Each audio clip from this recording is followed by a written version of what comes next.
മുളവിനൊക്കെ എന്തുവാ വില. ഇത് കൊണ്ടുപോയി കഴുകണം, ഉണക്കണം, മില്ലിൽ കൊണ്ടുപോയി പൊടിക്കണം, എല്ലാം കാശ് നഷ്ടമാണ്. പാക്കറ്റോട് മേടിക്കാൻ കിട്ടും.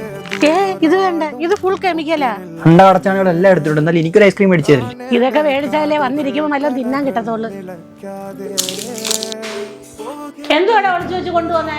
പൗഡറും മഞ്ഞളും പീച്ചിങ് ഒക്കെ. പീച്ചിങ് ഓൺലൈനിൽ ഒരു പാക്ക് ഉണ്ട്, ഈ അണ്ടർആർമിന്റെ ഒക്കെ ഡാർക്ക്നെസ് മാറാൻ. ഇതിന്റെയൊക്കെ വല്ല ആവശ്യമുണ്ടോ? എന്തോടെ ചോദിച്ചാ പോരായിരുന്നു. നിക്ക്, ഇതൊന്ന് യൂസ് ചെയ്ത് നോക്ക്. ഇതാണ് ഡേം ഡോക്കിന്റെ 5% ഗ്ലൈക്കോളിക് ആസിഡ് അടങ്ങിയ അണ്ടർആം സ്പ്രേ. ഇത് ഉപയോഗിച്ചതിന് ശേഷമാണ് എന്റെ കഴുത്തിലെ കറുത്ത പാടെല്ലാം പോയത്. ഇത് സ്പ്രേ ഫോർമാറ്റ് ആയതുകൊണ്ട് തന്നെ യൂസ് ചെയ്യാൻ വളരെ എളുപ്പമാണ്. കൂടാതെ ഡെർമറ്റോളജിസ്റ്റ് ആൻഡ് ക്ലിനിക്കലി ടെസ്റ്റഡ് കൂടിയാണ്. ഇത് ലേഡീസും ജെന്റ്സിനും ഒരേപോലെ യൂസ് ചെയ്യാവുന്നതാണ്. ഇത് യൂസ് ചെയ്യാൻ വളരെ എളുപ്പമാണ്. എവിടെയാണ് പിഗ്മെന്റേഷൻ ഉള്ളത് അവിടെ ജസ്റ്റ് സ്പ്രേ ചെയ്ത് മസാജ് കൊടുത്താൽ മാത്രം നല്ല റിസൾട്ട് കാണാൻ 4 to 8 weeks യൂസ് ചെയ്താൽ മതി. ഇത് എൽബോ മാത്രമല്ല, എവിടെയൊക്കെയാണ് പിഗ്മെന്റേഷൻ തോന്നുന്നത് അവിടെ എല്ലാം യൂസ് ചെയ്യാം. പ്രൊഡക്റ്റ് എക്സ്ക്ലൂസീവ്ലി പർപ്പിൾ അവൈലബിൾ ആണ്. ഈ QR കോഡ് സ്കാൻ ചെയ്താൽ വാങ്ങിക്കാൻ പറ്റും.